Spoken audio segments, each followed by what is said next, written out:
Hello everyone, my name is Josie Ann, and today I'm presenting my Socio-Cultural Policy Analysis and Advocacy proposal titled Bridging the Gap, Inequitable Access to ADHD and Autism Medications in Underserved Communities. This issue matters deeply to me not only as a student of social policy, but as someone preparing to become a pharmacist.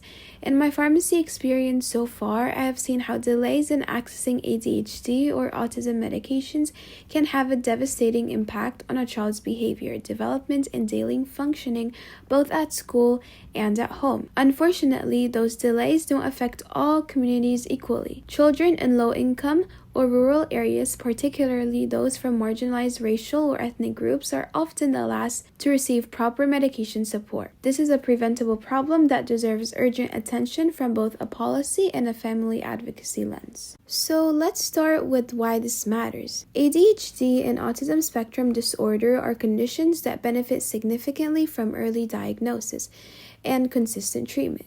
Stimulants for ADHD and antipsychotic or behavioral meds for autism aren't a cure, but they help regulate attention, reduce aggression, and improve communication. The earlier a child starts treatment, the more likely they are to succeed in school, build friendships, and feel confident in their own bodies. But for many underserved communities, medication access is not guaranteed. There are huge disparities in which medications are stocked, how quickly prescriptions are filled, and whether insurers cover these drugs. These are not just logistical issues, they have lifelong consequences for the kids affected. Let's break this problem down further. In low-income neighborhoods in rural towns, pharmacies may not stock ADHD medications regularly, especially during national shortages. Medications like Adderall or Ritalin are tightly regulated, and some pharmacies hesitate to keep them on shelves. Families often have to drive long distances, sometimes hours, to find a pharmacy that has their child's medication in stock. For working parents or caregivers with limited transportation, that becomes a monthly barrier. Then there is insurance. Even when a child has a valid prescription, insurance plans often require prior authorizations, which delay access or deny coverage for the more effective brand name medications.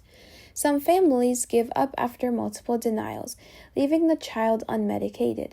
Another major issue is provider bias. Studies have shown that Black and Latino children are less likely to be diagnosed with ADHD or autism early, and even when diagnosed, they're less likely to be prescribed medication. This bias adds yet another layer of inequity. Finally, many caregivers don't know how to advocate for their children.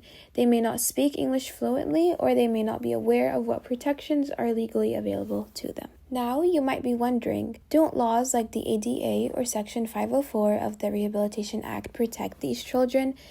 The answer is, sort of. The Americans with Disabilities Act and Section 504 both prohibit discrimination based on disability. In school, Section 504 can be used to secure accommodations like extended testing time or behavioral support. However, neither law guarantees access to medication. They don't require that pharmacies stock needed drugs, and they don't hold insurers accountable for delays or denials. In other words, while these laws lay a legal foundation, they don't address the real-world logistics that affect families every day. Even when families try to invoke these laws, implementation is inconsistent. Some school, district, and healthcare providers respond well, and others resist or delay, especially if the family doesn't know how to file formal complaints. To bring this issue to life, I want to share a quote from a real parent in rural California. "We drive 90 minutes every month just to fill my son's Adderall because no one nearby stocks it." This is more common than many realize, and it's not just about transportation, it's about disruption. That child might miss doses, fall behind in school, or act out behaviorally, not because he's undisciplined, but because his brain isn't getting the support it needs. Medication access is often framed as a medical issue, but it's also a social justice issue. So how have existing policies failed these families? Let's start with the ADA and Section 504. While they prohibit discrimination, they don't provide enforcement mechanism for medication availability. Pharmacies are private businesses, and unless there's proof of direct discrimination, these laws don't apply. Insurers are another weak point. Medicaid and private plans often delay or deny prescriptions, especially for brand name medications. These decisions are made by pharmacy benefit managers and not by pediatricians or pharmacists, and they often prioritize cost over care. The unintended consequence is that children go unmedicated. Their behaviors worsen, which can lead to school suspensions, family stress, and mental health crises. And when it comes to Black and Latino children, those behaviors are more likely to be punished instead of understood, compounding existing disparities in school discipline and juvenile justice. In short, our current policies leave too many gaps, and those gaps harm children who are already vulnerable. So, what can we do? I'm proposing a 3-part policy solution aimed at improving equitable access to ADHD and autism medications for children in under-reserved communities. First, we should require pharmacies in rural or low-income areas to maintain a baseline stock of essential stimulant and behavioral medications for pediatric use. This could be supported through government subsidies or inventory grants to reduce financial burden on small pharmacies. Second, insurers should be required to fast-track prior authorizations for pediatric ADHD and autism prescriptions, particularly when genetic alternatives fail.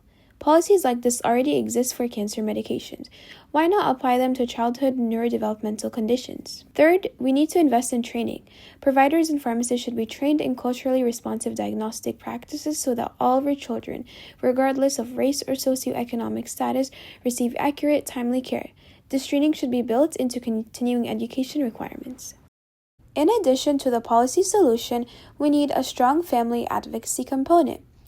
I propose a digital and printable parent advocacy guide that walks caregivers through how to file a complaint under Section 504 or the ADA when their children is being denied access to medications or services. This guide is designed for families who feel overwhelmed, unsupported, or simply unsure of what steps to take when their child can't access necessary medications.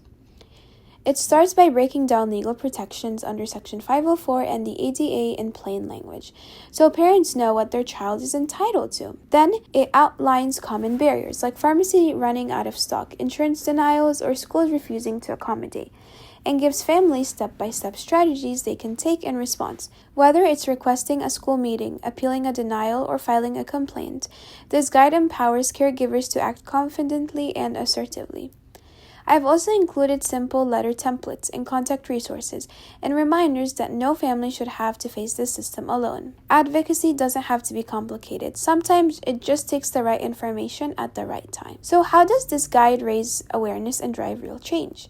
First, it raises awareness by clearly explaining rights under Section 504 and the ADA. Naming the hidden barriers families face, like provider bias or inconsistent pharmacy access, and bridging the knowledge gap for not just parents but also teachers, social workers, and even pharmacists. Second, it drives change by giving families actionable tools, like script steps and contact info to challenge denials and push for support, helping parents become advocates not just for their child but for others in their community, putting pressure on systems like insurance companies and schools to respond more equitably when families show up informed. This guide can be printed, shared digitally, or distributed in clinics and school resource centers. My goal is to create something that works now, a tool families can actually use, not just a policy they have to wait for. Of course, no policy is without challenges. The biggest barrier will be cost. Pharmacies might resist stocking medications due to regulatory burden or fear of DEA audits. But we can offset this by using existing school-based health centers as distribution points. Another challenge is provider resistance. Some may be uncomfortable changing their diagnostic approach, but offering continuing education credits tied to this training can boost participation and create a cultural shift. These solutions aren't perfect, but they are feasible and backed by real-world examples. To wrap up, access to ADHD and autism medication should not depend on your zip code, race, or income level, but today it often does. The policies we have, while important, are incomplete. By strengthening regulations, training providers, and empowering families to advocate for their children, we can begin to close the gap. As a future pharmacist, I believe we have both a professional and ethical duty to ensure that every child has a fair chance to succeed. that starts with equitable access to the medications they need. Thank you so much for your time, and I welcome any questions or feedback.